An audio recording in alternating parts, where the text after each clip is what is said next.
In today's video, I'm going to give you a quick tour of Todoist so you can find your way around with confidence. If you're brand new, the layout might look busy at first, but everything you need lives in that sidebar on the left, and once you know what each piece does, the whole app suddenly feels simple. Let's start at the very top.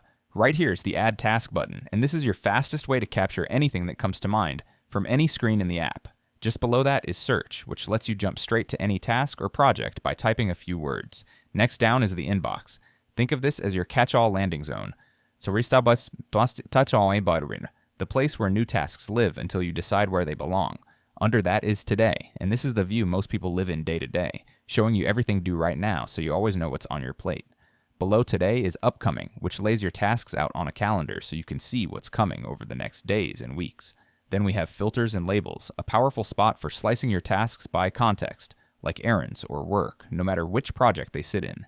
Keep going and you'll find Reporting, where Todoist tracks your productivity and shows how much you're getting done over time. And finally, down here is My Projects, where all your separate lists and areas of life are neatly organized.